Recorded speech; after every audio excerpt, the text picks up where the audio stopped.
오랜만에 정말 그 긴 기간의 공백을 깨고 이제 제가 여러분 앞에 서서 하나님의 말씀을 나누게 되었습니다. 왠지 이렇게 또 담임 목사가 이렇게 강단에 서서 말씀을 전한다고 하니까 왠지 제 뒤로 후광이 좀 더 비치는 것 같고 또 밝은 느낌이 들지 않습니까? 지난 주 중에 본당의 모든 전구를 갈았습니다. 그래서 여러분의 느낌 탓입니다. 여러분의 배려와 또 기도 속에 쉼과 또 재충전의 기회를 잘 가졌습니다. 정말 그 큰 기대를 품고 그 부푼 마음으로 집을 떠났습니다. 좋았죠. 그런데 그 좋았던 기간은 딱 2주였습니다.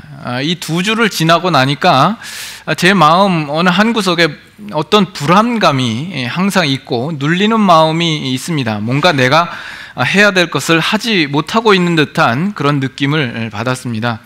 그래서 제가 이번 기간을 통해서 뼈저리게 느낀 것은 뭐냐면 설교자가 설교를 하지 않는 것은 쉬는 것이 아니라 버리구나 하는 것을 깨달았습니다. 그러면서 제 안에 정말 성경 속에 어떤 몇몇 인물들이 생각이 났는데 그 중에 한 사람이 예레미야였습니다. 예레미야가 그런 고백을 합니다. 내가 여호와를 선포하지 아니하며 그의 이름으로 말하지 아니한다고 하면 내 마음이 불붙는 것 같아서 골수에 사무치니 답답하여 견딜 수 없나니라. 이게 제 심정이었습니다. 사도 바울도 비슷한 고백을 하죠. 내가 복음을 전할지라도 자랑할 것이 없는 것은 이것은 부득불할 일임이라. 만일 복음을 전하지 않는다면 내게 화가 있을 것임이라. 이것이 저의 고백이었습니다. 그래서 여러분들은 참 좋으시겠습니다. 예레미야 같고 사도 바울 같은 목사를 두셔서 다 같이 믿으시면 아멘 하시죠. 그래서 다음에 안식년이 되면 안식년 안 가고 그냥 여기에 있으려고 합니다. 이렇게 생각할 거라고 생각하시면 오산이십니다. 아마 그때도 갈 겁니다. 그걸 깨닫기 위하여서 설교자가 설교를 안 하면 버리구나 라는 것을 또 깨닫기 위하여서 아마 또 가지 않을까 이렇게 생각을 합니다. 아무튼 이제 9월 첫 주가 되어서 여러분과 함께 말씀을 나누게 됐는데 제 마음에 여러분들을 오래간만에 뵈고 또 하나님의 말씀을 나눈 것에 대해서 설레는 마음이 있지만 또 한편으로 제 가운데 이 날은 참 큰 의미 있는 날로 다가옵니다. 왜냐하면 제가 처음 우리 교회에 이렇게 올 때 물론 오기 전부터 여러 차례 말씀을 전하긴 했습니다만 정식으로 우리 교회에 부임을 한 날이 9월 첫 주였습니다. 그래서 지난주까지 만 7년을 꼬박 채우고 오늘이 이제 8년째 접어드는 첫 주가 되는 것이죠. 그래서 저 개인적으로도 제 목회에 있어서 어떤 새로운 챕터를 하나 여는 그런 주간인 어떤 그런 느낌이 듭니다. 하나님께 감사할 따름입니다. 거두절미하고 우리는 또 우리에게 허락된 이 시간에 우리가 해야 할 일들이 있죠. 하나님의 말씀을 우리가 또 분명하게 또 나누고 또 살펴봐야 할 것입니다. 우리는 계속해서 요한복음을 강해를 해왔고 이제 다시 요한복음을 펼쳐서 그 말씀을 나눠야 될 때가 됐습니다. 오늘 보는 요한복음 14장에는 여러분들이 아주 잘 알고 있는 아주 중요한 말씀을 접합니다. 아마 여러분들 중에는 많은 부분 익숙하게 알고 있고 암송하고 있는 분들이 있으리라 생각을 합니다. 요한복음 14장 6절 말씀 너무나도 잘 알죠. 그런데 이 말씀을 우리가 좀 여러 차례에 걸쳐서 나누게 되지 않을까 생각을 합니다. 그래서 이번 주에는 문제 제기만 하고 다음 주에는 서론을 하고 문제 제기랑 서론이 어떻게 다른지 저는 잘 모르겠습니다만 그리고 나서 그 다음 주에 이제 본격적으로 이 말씀을 가지고 또 여러분들과 나누게 되지 않을까 생각을 합니다. 자, 먼저 여러분들에게 질문을 하면서 시작을 해보도록 하죠. 여러분들은 교회에 다니는 중에 여러분들이 가지는 가장 큰 관심거리는 무엇입니까? 오늘도 주일 아침에 이 자리에 와서 앉아 계신데 여러분들이 가지고 있는 가장 큰 관심은 어디에 있습니까? 여러분이 정말 예수 그리스도를 믿는 신자라면 여러분 자신이 정말 온전한 신자가 되는 것, 예수 그리스도를 제대로 믿는 신앙인이 되는 것, 하나님 보시기에 기뻐하실 만한 하나님의 사람이 되는 것에 어떤 열망과 소망과 사모함이 있어야 될 줄로 압니다. 여러분 그렇습니까? 여러분 어떠세요? 혹시 지금 이 자리에 와 있는 것이 대충 신앙생활을 하기 위하여서 이 자리에 와 있지는 않습니까? 뭔가 때우기 위하여서 이 자리에 오신 것은 아닌지, 천국은 가야 되겠고 지옥은 가기 싫고 또 예수님을 믿어야 한다니까 믿는 척이라도 해야지 하는 마음으로 이 자리에 와 계시지는 않습니까? 아니기를 바랍니다.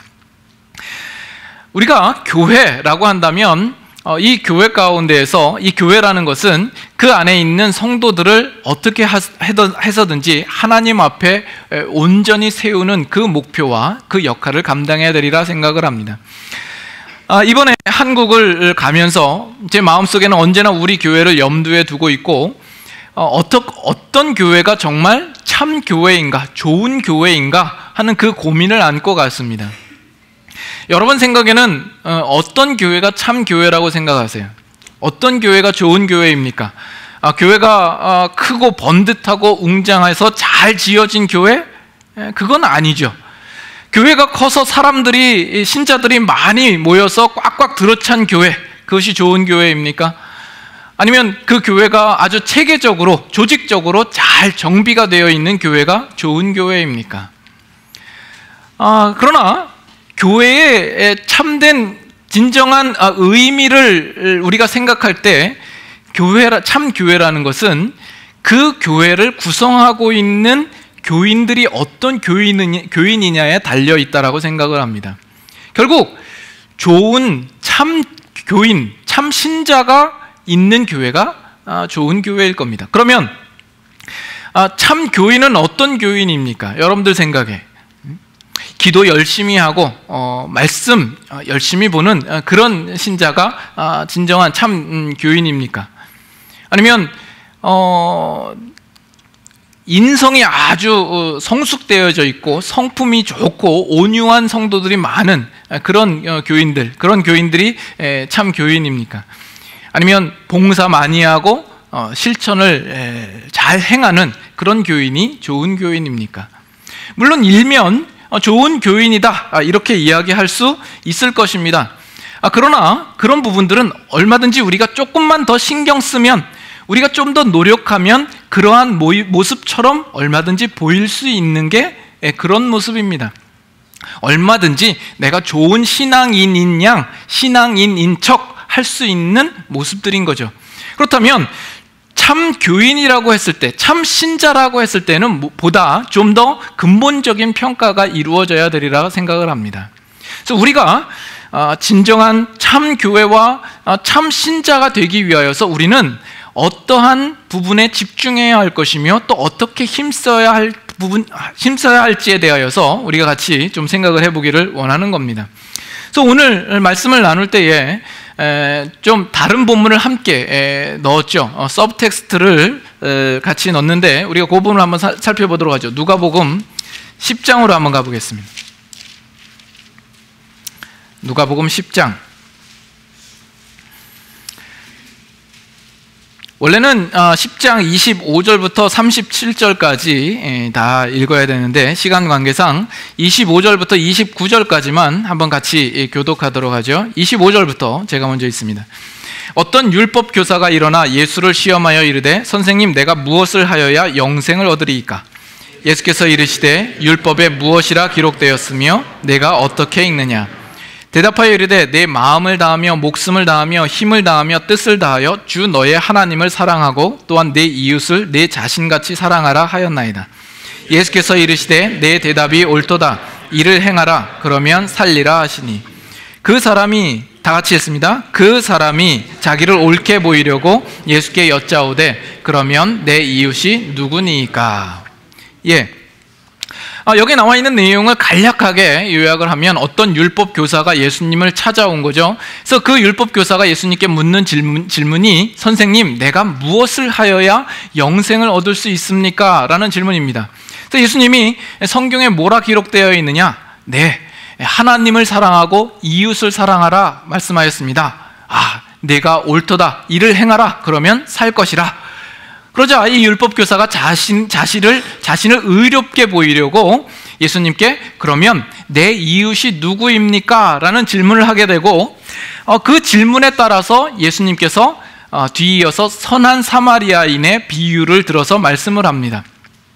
그 비유에 대한 내용은 여기서는 생략하겠습니다. 여러분들이 다 아실 줄로 생각을 하고, 혹시 모르시는 분들은 집에 가서 읽어보실 수 있도록 하시길 바랍니다.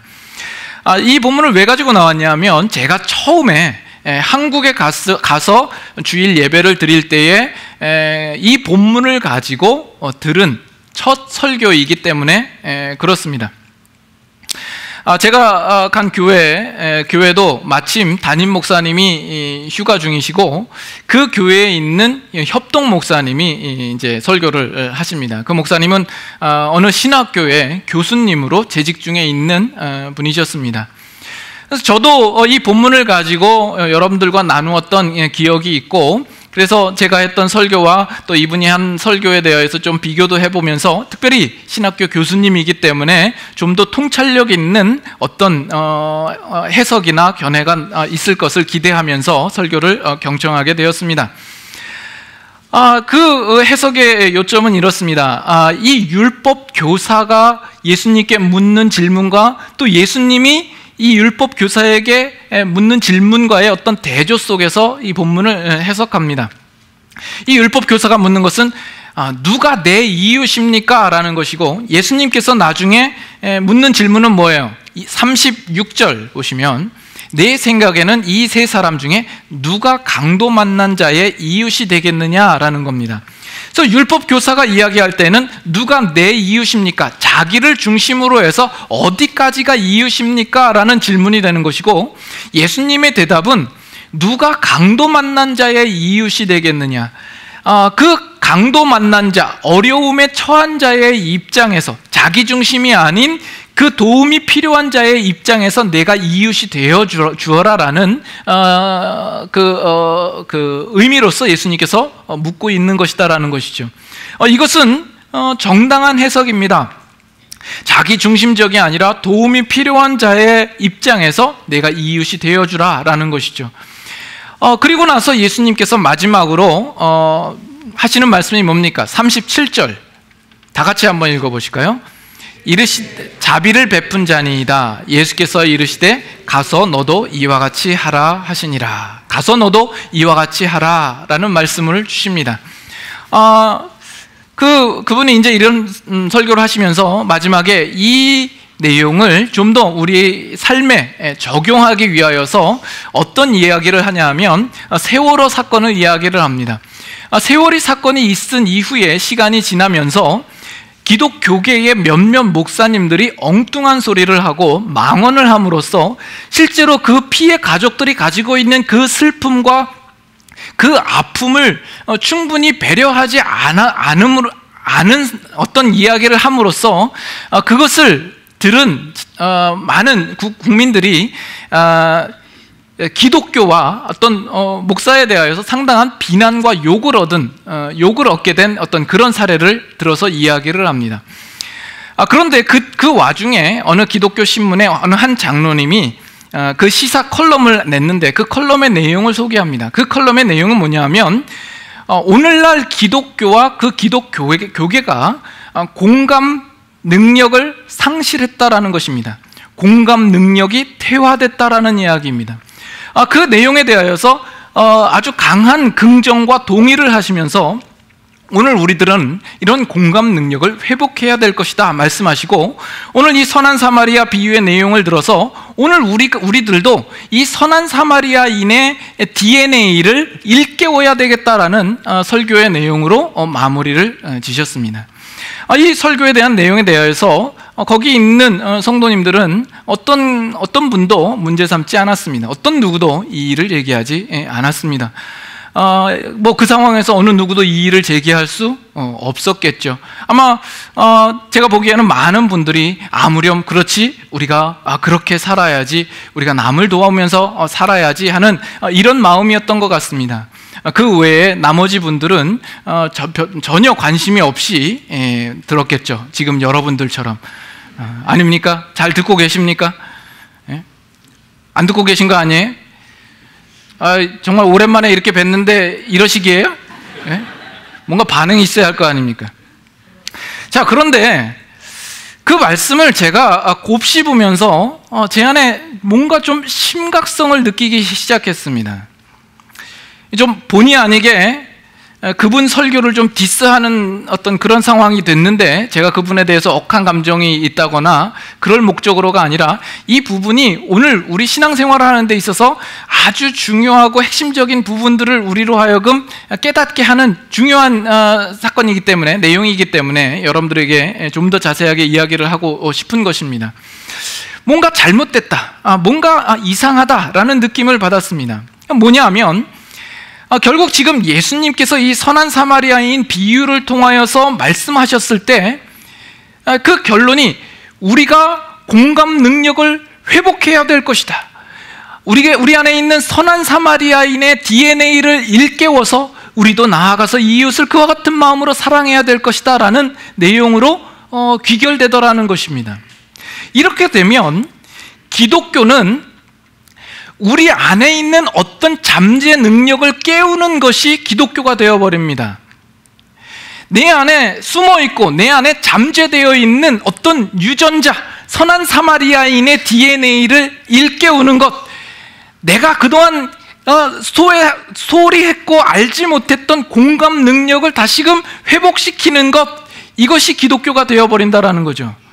내 안에 어떤 선을 행할 수 있는 어떤 능력이 있었는데 그것에 대하여서 망각하고 있었고, 우리가 이제는 그것을 깨워서 이제는 그 일들을 우리가 해야 될 것이다, 이렇게 생각할 수 있다는 겁니다. 더 나아가서 이것이 더 큰 문제가 될 수 있는 이유는, 그렇다면 예수 그리스도는 왜 필요한 거냐라는 겁니다. 예수 그리스도는 왜 필요한 겁니까? 예수 그리스도께서 굳이 이 땅에 오실 이유는 무엇이었냐라는 거예요. 굳이 오실 이유가 없잖아요. 예수님께서 이 가르침만 주시면 되는 것 아닙니까? 그건 다른 누구를 통하여서 말씀하셔도 되고, 서판으로 써서 우리에게 전해주셔도 되고, 녹음기에 녹음해서 우리에게 전해주셔도 되는 것 아닙니까? 다만 우리 안에 잠자고 있는 DNA와 어떤 공감 능력을 일깨우는데 자극적인 가르침만 주면 우리는 우리 스스로 그것을 깨우쳐서 그것을 회복하고 그것을 가지고 우리가 행할 일들을 행하면 되는 문제가 아니냐라는 것입니다. 이해하시겠어요? 이 부분의 심각성을 이해하시겠습니까? 결국 예수 그리스도가 우리 가운데 개입하셔야 할 정당한 이유가 전혀 없습니다. 우리 안에서 모든 것을 해결할 수 있기 때문이죠. 그렇다면 이런 생각을 해봅니다. 어떻게 하면 이 선한 사마리아의 비유 속에서 예수 그리스도께서 우리 이 땅에 오신 것들을 어떻게 좀 더 긴밀하게, 밀접하게 연관성을 가지고 우리가 생각해 볼 수 있을까? 이건 어떻습니까? 예수님께서 누가 강도 만난 자의 이웃이 되겠느냐? 가서 너도 이와 같이 하라 말씀하셨는데, 그와 같은 삶을 사신 가장 표상이 되는, 표준이 되는 삶을 사신 분이 있다면 누구입니까? 예수 그리스도시죠. 어떤 면에서는 우리 인간들은 강도 만난 자의 모습입니다. 우리는 불쌍한 자요, 우리는 우리 스스로 몸을 가눌 수 없을 만큼 구제불능인 자요, 가망이 없었던 자입니다. 그런데 예수님께서 우리를 향하여서 긍휼을 품으시고 그 영광스러운 하나님의 몸을 벗으시고 인간처럼 낮은 자리에 오셔서 우리를 위하여서 십자가에 못 박혀 죽으셨습니다. 우리를 위하여서 헌신하신 예수님이 계시지 않습니까? 그렇기 때문에 우리는 예수님께서 보여주신 그 삶을 본받아서 우리도 그렇게 살아야 되지 않겠는가? 여러분 어떠십니까? 좀 설득력이 있어 보이지 않습니까? 좀 그럴듯해 보이지 않습니까? 그러나 이렇게 설명을 해도 여전히 문제는 남아 있습니다. 어떤 문제요? 예수님께서 오시기는 오셨지만 예수님은 우리가 살아가야 할 어떤 모델이 되고 모범이 되는 것에 지나지 않습니다.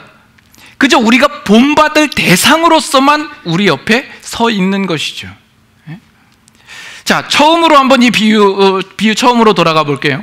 율법 교사가 와서 묻는 질문이 뭐예요? 선생님, 내가 무엇을 하여야 영생을 얻겠습니까? 라는 거죠. 우리는 이 질문에 대하여서 우리는 올바른 대답을 지금 찾아가고 있는 것이냐라는 거예요. 가서 너도 이와 같이 행하라. 예수님의 이 말씀 속에서 우리 안에 공감 능력을 회복시키자. 우리 안에 있는 선한 사마리아인의 DNA를 다시금 일깨우자. 또는 우리를 위하여서 헌신하신 예수님의 삶을 본받아서 살자. 이것이 그 영생에 대한 물음에 대한 올바른 정당한 대답이 될 수 있느냐라는 겁니다. 제가 이 부분에 대하여서 굳이 집요하게 끄집어내서 들춰내고 여러분들에게 보이고자 하는 이유는 무엇이냐면, 오늘날 한국 교회도 마찬가지고 미국 교회도 마찬가지이고 수많은 교회 속에서 전하여지는 메시지의 내용이 여기에서 크게 벗어나지 않더라는 거예요. 크게 다를 바가 없다라는 거예요. 그러나 정작 우리가 분명히 들어야 하고 선포되어져야 할 예수 그리스도를 통한 분명한 영생과 구원과 복음의 문제에 대하여서는 우리는 너무나도 소홀히 하고 있다는 것입니다. 대부분의 메시지가 나 자신을 향한 어떤 자아 성찰과 도덕적인 함양과 어떤 실천적인 요구로 가득 차 있다는 것입니다.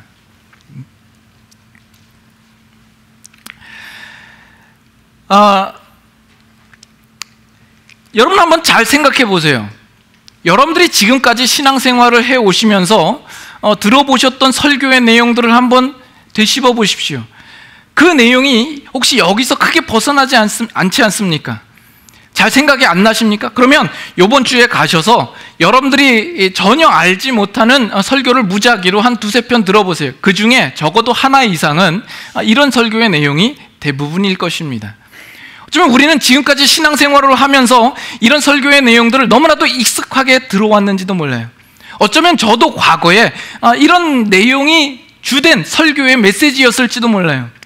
물론 인정을 합니다. 성경 어느 곳에서는 이러한 메시지가 필요하기도 하고 이런 메시지를 우리에게 주기도 한다는 것을 저는 인정을 합니다. 그러나 정말 그보다 더 중요한 문제, 기독교의 핵심적인 내용에 들어가지 못하고 기독교 복음에 대한 내용을 터치하지 못하면서 그저 겉도는 내용으로 증거되어지는 오늘날의 메시지에 대하여서는 우리는 다시 한번 심각하게 생각해 볼 여지가 있다는 거예요. 그래서 오늘날 현대 기독교는 어떤 기독교가 되어버렸냐 하면 그리스도가 없는 기독교가 되어버렸습니다. 여러분, 이것이 제 얘기가 아니라 마이크 호튼이라는 사람이 지은 책 제목이 그렇습니다. 근데 그 책을 보면서 제가 고민하고 있고 제가 가지고 있는 생각과 얼마나 비슷한지 제가 깜짝 놀랐습니다. 오늘날 현대 기독교 교회는 어떻게 해서든지 이 교회가 문화 적응력을 높이기 위하여서 노력하는 어떤 그런 주력하는 모습이 되어버렸습니다. 현대 크리스찬들의 어떤 기호와 어떤 편의와 어떤 호기심에 충족시키기 위하여서 교회들마다 민첩하게 대처하고 있는 것이죠. 교회의 최첨단 장비들을 끌어들입니다. 가장 좋은 스피커를 끌어들이고 아주 좋은 조명들을 설치하고 예배 때가 되면 예배 전에 그 기계들을 관리하면서 준비하고 또 새신자들을 교회 안으로 끌어들이면서 이 새신자가 어떻게 교회에서 잘 정착할까 그것을 고민하고 그 성도들을 위하여서 제자 훈련을 하고 성경적인 원리를 극대화하고 목적이 이끄는 삶을 프로그래머해서 성도들로 하여금 목적이 무엇인가를 알게 하고 그 성도들의 자상을 높이고 어떤 사회의 평화와 사회의 정의를 구현하는 일에 교회가 앞장서고 또 효율적인 기업형의 교회를 만들기 위하여서 발빠르게 동분서주하는 그런 교회의 모습이 있습니다. 대부분이죠. 그런 일들을 통해서 되어지는 일들을 보고 성도들은 가슴 뿌듯하게 생각을 합니다. 근데 이 멋진 그림에서 딱 한 가지 빠진 것이 있는데 그것이 그리스도라는 거죠. 여러분, 충격적이지 않습니까? 우리 교회는 나을 거라, 우리 교회는 아닐 거라 생각하지 마십시오. 이것이 교회만의 문제가 아니라는 것 또한 알아주셨으면 좋겠습니다. 우리 성도 개개인의 신앙의 문제일 수도 있는 문제입니다. 여러분들이 신앙생활을 하지만 그리스도가 없는 신앙일 수 있다는 점입니다.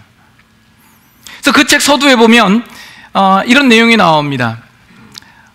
질문이 있는데, 만약에 사탄이 한 도시를 완전히 장악하게 되면 그 다음에 어떤 결과가 나타나겠느냐라는 겁니다. 이 사탄이 주도적으로 한 도시를 완전히 장악하게 되면 그 도시는 어떤 모습일까? 어떤 모습일 것 같아요? 한번 상상해 보세요. 그 도시가 서로 미움과 어떤 질투가 싹트고 전쟁이 일어나고 테러가 일어나고 아비규환이 될 거라고 상상하십니까? 그 문제에 대한 답이 뭔지 아세요? 그 도시에 있는 교회마다 문전성시를 이룰 것이다라는 거예요. 교회마다 사람들이 꽉꽉 차고 넘칠 거다라는 거예요. 그런데 그 교회 속에서 그리스도가 선포되지 않을 것이다라는 겁니다. 이것이 실제적으로 오늘날 많은 현대 교회들 속에서 이미 나타나고 있는 현상들이 아니냐라는 거예요. 여러분들의 마음속에 혹시 반론이 제기됩니까? 이제기하고 싶은 마음이 있진 않습니까? 아니, 목사님 무슨 말씀이에요? 제가 지금까지 신앙생활을 해온 그 교회들 속에서는 언제나 그리스도가 전파되었습니다.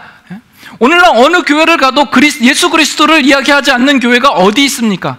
예, 물론 그렇죠. 다 이야기를 합니다. 교회들마다 예수 그리스도를 언급하지 않는 교회가 없어요. 그러나 그리스도의 진정한 그 십자가와 죄와 구속과 죄사함의 문제에 대하여서 그것 자체를 메시지화하고 거기에 목숨을 걸며 그것을 선포하는 교회가 없다라는 거예요. 간간히 예수 그리스도의 십자가와 보혈을 언급하기는 하죠. 그러나 그것들은 다 왜 언급을 하냐면 그 외에 다른 내용들을 전파하기 위하여서 그저 양념처럼 조미료처럼 필요한 대로 갖다 쓰는 그런 모습이 되어버린 거예요. 그 용도로 밖에는 예수 그리스도와 예수 그리스도의 삶이 필요하지 않은 것이죠. 여러분, 이 부분에 대하여서 여러분 분별력을 가져보셨습니까? 이 부분에 대하여서 여러분 심각성을 느껴보셨습니까?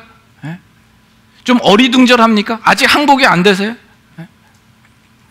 오늘날 우리 현대 신자들은 예수 그리스도에다가 너무 많은 다른 옷을 입혀놨어요. 우리가 입히고 싶은 옷을 예수 그리스도에다가 입혀놨다고요. 그래서 최고의 경영자 예수, 인생 코치 예수, 정치적 혁명가 예수, 철학자 예수, 심리치료사 예수, 도덕적 멘토 예수, 이렇게 만들어 놓은 것이죠. 그래서 예수는 다름이 아니라 우리 인생을 사는데 내 개인적인 또는 사회적인 꿈을 같이 펼칠 어떤 파트너, 조력자 정도로만 생각을 하는 거죠. 예수 그리스도가 구속자 그리스도가 아니라 그저 모범자 예수로서만 이해하고 있는 것입니다. 우리가 다 교회에 다니죠. 여러분들이 교회에 다니는 이유는 무엇입니까? 예수 그리스도의 십자가와 그 보혈과 죄와 그 구속의 의미를 진영으로 알아서 우리 자신이 전인격적으로 트랜스포메이션 되기 위하여서, 내가 전인적으로 변혁되기 위하여서 교회에 다니는 것이 아니라 다분히 자기 중심적인 변혁을 위해서 다니지는 않습니까? 내 자아 성찰과 어떤 도덕적으로 내가 좀 더 교양 있는 모습이 되고 심리적으로 안정을 찾아서 좀 더 나은 나를 만들기 위하여서, 또는 어떤 사회적인 변혁을 위하여서 도덕적인 요구를, 새로운 명령을 받기 위하여서 다니지는 않습니까? 이것이 심각한 이유는 과거의 기독교 역사 속에 있었던 어떤 이단들의 모습을 많이 담고 있기 때문에 그렇습니다. 그 중에는 영지주의 이단과 펠라기우스파 이단이 있습니다. 영지주의는 뭐예요? 영지주의는 이 세상에 있는 물질계는 다 악하다라는 겁니다. 인간의 이 육체도 악하다라고 이야기를 합니다. 그래서 그들은 금욕하고 금식하고 절제합니다. 그리고 오로지 선한 것은 영적인 것이다라는 거예요. 그래서 영적인 지식을 습득함으로써 그것이 우리로 하여금 구원에 이르게 할 것이다라는 거예요. 그래서 내면적인 계몽을 통하여서 우리가 어떤 경지에 구원에 이를 것이다라고 생각을 하는 것이죠. 그 대표적으로 오늘날 조엘 오스틴 같은 사람의 메시지가 있습니다. 형통복음을 이야기를 하죠. 그분이 지은 책이 긍정의 힘 또는 뭐 잘 되는 나 이런 책이 있습니다. 그 내용은 뭐냐면 우리 구원의 문제는 개인의 자아에 있다. 우리 자아가 열쇠다라는 거예요. 우리 개인을 움직이는 힘은 내면에 있다. 그렇기 때문에 내면에 있는 목소리를 우리는 귀 기울여 들어야 한다. 그 내면을 개선함으로써 우리의 자아의 행복을 도모할 수 있다. 이렇게 이야기를 하는 것입니다. 어떤 면에선 영성이라는 부분들, 기독교 영성이라는 부분들도 자칫 이러한 부분으로 기울여질 수 있다라는 부분들에 대해서 우리는 조심스럽게 바라봐야 됩니다. 또 한 가지는 펠라기우스입니다. 여러분들이 좀 생소하시겠습니다만 이건 사람 이름입니다. 약 4세기경에 영국의 수도사입니다. 이 수도사가 이제 그 기독교 국가인 로마를 방문하게 됐습니다. 그 마음에 그 부푼 기대감이 있었죠. 기독교 국가니까 뭔가 다를 것이다 라고 생각을 하고 로마의 중심지를 방문을 했는데 거기서 온갖 죄악상과 타락상을 보게 된 거예요. 경악을 금치 못했죠. 그 원인이 뭔가 생각을 하다가 인간의 전적인 부패와 하나님의 은혜 교리에 그 문제가 있다라고 판단을 한 겁니다. 그래서 이 펠라기우스는 인간이 가진 원죄를 부정합니다. 그래서 이 죄라는 것은 인간이 본연이 가지고 있는 불가항력적인 조건이 아니다라고 생각을 합니다. 죄라는 것은 어디까지나 인간의 선택에 달려있다라는 거죠. 사람이 착하고 악한 것은 그 사람의 선택하기 나름이고 그 사람이 가진 능력에 따라 달려있다라는 겁니다. 그래서 그들은 스스로 기독교인이라고 자처는 하지만 그들이 알고 있는 예수 그리스도는 구원자 예수 그리스도가 아니라 모범자 예수 그리스도로서만 예수를 바라보고 있는 것이죠. 그래서 오늘날 우리는 어떤 면에선 이 영지주의적인 자기 성찰과 자기 개선 또는 이 펠라기우스적인 도덕주의적인 신앙 색채가 너무나도 강하게 자리 잡고 있는 것이죠. 이해하십니까? 네. 지금 딴 생각하시는 분 손 들어보세요. 네. 이런 식의 설교의 내용은 어렵지 않게 들을 수 있습니다. 제가 한국에 가서 매주 출석을 해야 했던 그 교회에서는 이런 설교의 범위에서 언제나 벗어나지 않은 모습이었습니다. 한 번은 십자가에 대한 설교를 합니다. 십자가를 지라는 그 메시지를 가지고 어떤 쪽으로 그 주제를 끌고 가냐 하면 우리가 솔선수범해야 됩니다 라는 쪽으로 끌고 갑니다. 그래서 예수 그리스도의 십자가를 지는 문제가 노블리스 오블리제라는 내용과 아주 방불한 메시지로 들려지는 겁니다. 무슨 얘기인가?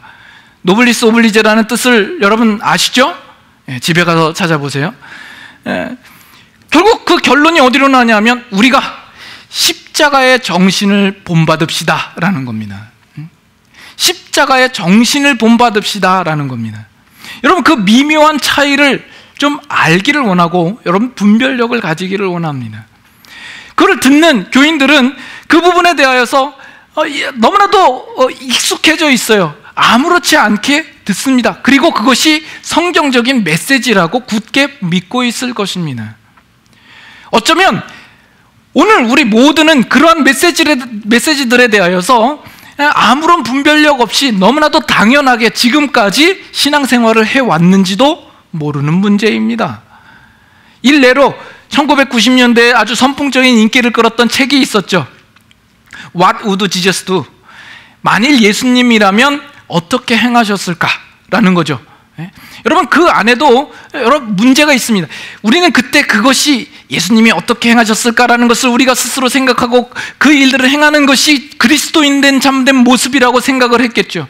그러나 그렇게 생각하고 판단하는 기준은 어디까지나 자기 성찰과 자기 안에서 나오는 기준과 지표를 가지고 그것을 판단했을 것이고, 예수 그리스도는 단지 우리가 도덕적인 행위를 하기 위한 어떤 하나의 모델로서만 보고 있는 것입니다.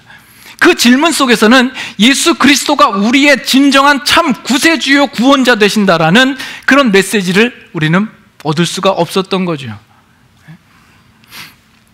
그렇다면 오늘 이 누가복음 10장에 있는 선한 사마리아인 비유는 우리는 우리는 다시 한번 재해석할 필요성이 있어 보입니다. 자, 율법사가 예수님의 묻는 질문이, 선생님, 내가 무엇을 하여야 영생을 얻겠습니까? 거기에 대하여서 예수님이 뭐라고 대답하십니까? 무엇을 인정하죠?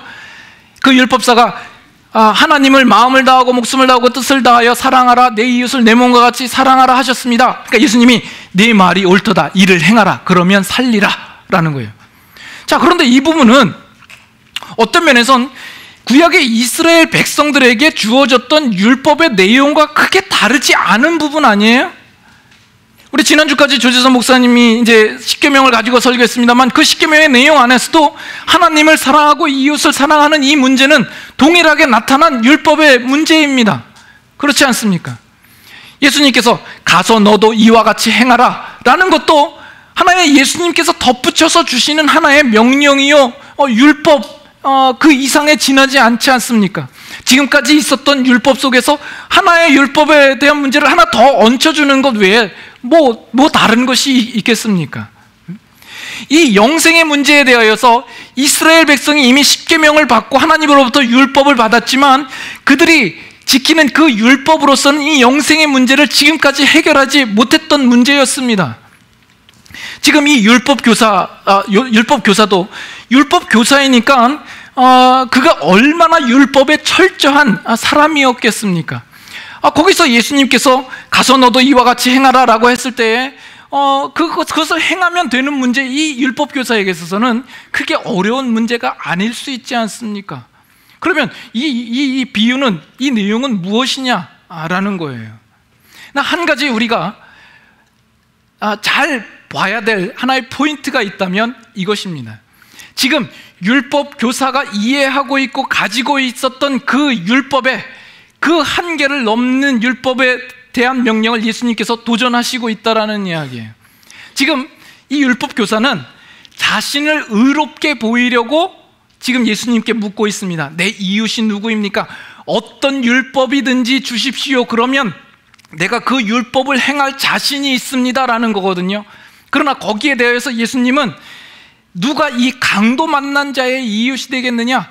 지금까지 이 율법 교사가 가지고 있던 율법에 대한 이해와 그 범위를 넘어선 또 다른 명령을 요구하고 있다라는 것입니다. 이것을 볼 때 우리가 생각해야 할 것은, 지금 이 비유 속에서 예수님이 말씀하신 것에 대하여서 우리가 초점을 두고 보아야 할 것은, 예수님께서 말씀하신 이 명령의 초점이 있어서는 아니 된다라는 거예요. 왜냐하면 그 명령 자체가 우리를 근본적으로 바꾸지 못할 것이기 때문에 그렇습니다. 우리는 솔직히 말해서 예수님이 명령하신 이 명령을 우리가 스스로 지킬 만한 능력이 없습니다. 불가능하죠. 그리고 이 명령을 지킨다고 해서 우리가 영생을 얻을 리 만무합니다. 그렇다면 지금 예수님께서는 무슨 의도로 이것을 말씀하시느냐라는 거예요. 우리의 가지고 있는 율법의 이해 범위를 넘어선 율법을 우리에게 주심으로써 우리는 어떤 존재인가를 보게 하는 것이죠.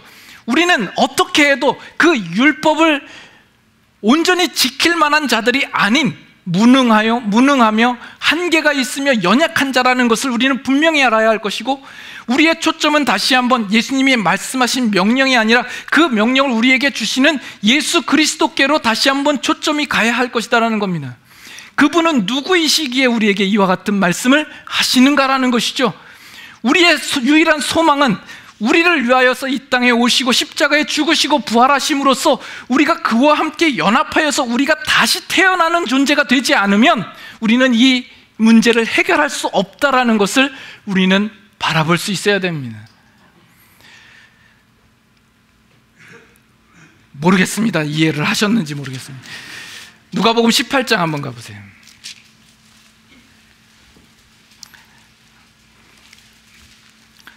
설명하는 저도 힘들고 이해하는 여러분들도 힘들고, 누가복음 18장 18절, 거기에 비슷한 내용이 나옵니다. 18절부터 22절 한번 같이 교독하겠습니다. 어떤 관리가 물어 이르되 선한 선생님이여 내가 무엇을 하여야 영생을 얻으리이까? 예수께서 이르시되 내가 어찌하여 나를 선하다 일컫느냐? 하나님 한 분 외에는 선한 이가 없느니라. 내가 계명을 안 하니 간음하지 말라, 살인하지 말라, 도둑질하지 말라, 거짓 증언하지 말라, 내 부모를 공경하라 하였느니라. 여짜오되 이것은 내가 어려서부터 다 지켰나이다. 예수께서 이 말을 들으시고 이르시되 내게 아직도 한 가지 부족한 것이 있으니 내게 있는 것을 다 팔아 가난한 자들에게 나눠주라. 다 같이 읽습니다.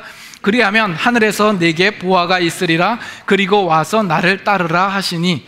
자, 여기서도 어떤 관리가 와서 똑같은 질문을 합니다. 선생님, 내가 무엇을 하여야 영생을 얻겠습니까? 그러자 예수님이 이러이러한 일을 해라. 그 내용들은 십계명에 있는 내용들 아닙니까? 그랬더니 이 관리가 뭐라고 이야기를 하죠? 이런 것들은 내가 어려서부터 다 지키었습니다 라는 겁니다. 예수님께서 내가 부족한 것 한 가지가 있으니까 내 재물을 팔아 가난한 자에게 주고 나에게 와서 나를 따르라. 여러분, 이 말씀이 예수님께서 이 사람이 영생을 얻은 문제에 대해서 다 지켰지만 한 가지 아쉬운 문제, 이 문제만 풀면 되겠다, 그리고 그 영생을 얻을 수 있는 한 가지 방법으로서 지금 예수님께서 말씀하시는 것입니까? 그러면 왜 이 말씀을 하시냐라는 겁니다. 지금 이 사람은 예수님 앞에 어느 정도 당당합니다. 자신감이 있습니다. 내가 어려서부터 그것을 다 지켰습니다라는 겁니다. 예수님께서는 이 한 가지 부족한 것을 왜 주시느냐 하면, 그가 지금까지 알고 있고 이해하고 있고 율법을 지켰다고 하고 자기 마음에 확신에 드는 자신을 의롭게 만드는 그 모든 것 속에서 그것을 넘는, 그 한계를 넘는 또 하나의 도전을 그에게 주시는 겁니다. 그러나 지금 이 관리는 어떻게 한다고요? 근심하며 돌아가는 것입니다. 예수님께서 그에게 주시는 것이 이 한 가지만 더 하면 네가 영생을 얻을 수 있겠구나라는 그 뜻으로 주시는 것이 아니라, 결국 영생에 얻는 그 문제에 있어서는 율법의 문제가 아니라 네가 예수 그리스도께로 귀하지 않으면 안 되겠다라는 거죠. 와서 나를 따르라라는 것입니다. 거기에 이 문제의 해결이 있다라는 이야기를 하고 싶은 것입니다. 우리가 영생을 얻는 문제에 있어서 예수님께서 우리에게 주시는 그 명령을 도덕적으로 얼마만큼 행하고 실천하느냐의 문제가 있는 것이 아니라, 우리는 그 모든 문제를 접어두고 예수 그리스도께 우리의 초점을 맞추고 그에게로 오지 않으면 안 되는 문제이다라는 거예요. 우리의 유일한 구원의 소망은 오직 예수 그리스도께 있습니다. 그렇기 때문에 우리가 읽은 오늘 본문, 예수께서 가라사대 내가 곧 길이요 진리요 생명이니 나로 말미암지 않고는 아버지께로 올 자가 없느니라 하는 이 말씀에 대해서 우리는 다시 한번 진지하게 다가갈 마음을 가져보아야 합니다. 고린도전서 2장 말씀 한번 보겠습니다. 고린도전서 2장 1절 2절, 1절 제가 읽고 2절 같이 읽습니다. 고린도전서 2장 1절 2절. 형제들아, 내가 너희에게 나아가 하나님의 증거를 전할 때에 말과 지혜의 아름다운 것으로 아니하였나니 내가 너희 중에서 예수 그리스도와 그와 십자가에 못 박히신 것 외에는 아무것도 알지 아니하기로 작정하였음이라. 사도 바울의 고백이죠. 우리는 이 말씀을 오늘날 이 현대교회 속에서 우리는 다시 한번 진지하게 받아들여야 합니다. 말과 지혜의 아름다운 것으로 하지 않습니다. 오직 예수 그리스도와 그의 십자가에 못 박히신 것 외에는 다른 것들은 알지 않기로 했다라는 이야기입니다. 왜요? 그것이 우리의 유일한 소망이요 희망이요 우리의 구원과 영생을 푸는 열쇠가 거기에 있기 때문에 그렇습니다. 이번에 한국에 제가 이제 방문을 하면서 제 마음 가운데 가지고 있는 어떤 분명한 어떤 확신에 대하여서 다시 한번 확인해 보게 되었습니다. 그것은 뭐냐면 한국의 큰 교회와 어떤 그 인정받는 어떤 그런 분위기 속에서 목회하는 그런 부분들에 대하여서 내 마음이 전혀 동요하거나 그것을 전혀 부러워하지 않더라는 거죠. 예전에는 그래도 저는 그렇게 이야기를 하지만 어느 마음 한구석에 그런 부분들을 좀 부러워하거나 이제 이러지 않았을까 이렇게 생각을 했는데, 이번에 가서 확인한 것은 그런 부분들에 대하여서 동요도 없을 뿐만 아니라 조금도 그것이 부럽지 않더라는 것을 확인하게 되었습니다. 교회가 크고 많은 성도들이 꾸역꾸역 차서 얼마나 많은 성도들이 있다 할지라도 그 교회 가운데 참 복음의 선포가 결여되어 있다면, 그 성도들마다 정말 복음으로 무장하고 복음 위에 온전히 세워지는 성도가 아니라면, 성도가 많이 없다면 그것이 하나님 앞에 얼마나 의미가 있겠느냐라는 생각이 드는 거죠. 그것이 하나님 앞에 얼마나 의미가 있겠느냐라는 겁니다. 그렇다고 해서 우리 교회는 잘하고 있다, 우리 교회는 거기에 들지 않는다, 이런 이야기를 하고 싶어서 하는 것이 아닙니다. 지금 우리 교회를 출석하고 있는 여러분들 중에도 그와 동일한 마음으로 이 자리에 와 있는, 동일한 어떤 수준에서 와 있는 사람들이 충분히 있을 수 있죠. 다만 제 안에 이제 좋은 교회, 하나님께서 기뻐 받으실 만한 참 교회된 모습이 어떤 것인가 하는 것에 대하여서 분명한 목적을 다시 한번 재발견하고 그 목표를 향하여서 나아갈 마음을 갖게 되었다는 데 있습니다. 그렇다면 여러분들은 그런 제 마음을 충분히 이해하고, 여러분 자신도 내가 지금까지 신앙생활을 해왔던 그 신앙생활이 정말 온전한가 바른가를 다시 한번 돌아보면서 저와 함께 그 부분을 함께 고민하며 온전한 교회를 세우기 위하여서 함께 힘써야 할 것입니다. 그래서 제자훈련하라는 거예요. 세일꾼반을 하셔야 되고 또 사역반을 하심으로써 정말 그 기간들을 통하여서 우리 안에 주어진 복음이 어떤 것인가, 내가 온전한 진정한 그 복음 안에 올바로 세워진 신자인가를 돌아보라라는 거죠. 바라기는 여러분이 속한 교회가 그리스도가 빠진 교회가 되지 않기를 바랍니다. 여러분의 신앙이 속빈 강정처럼 예수 그리스도가 없는 신앙이 되지 않기를 바랍니다. 우리 가운데 예수 그리스도가 살아계시기를 원합니다. 그 살아계신 예수 그리스도가 우리 가운데 함께 거하시는 우리의 모임이 되며 우리의 신앙 인생이 될 수 있기를 바랍니다. 우리 함께 같이 찬양합니다.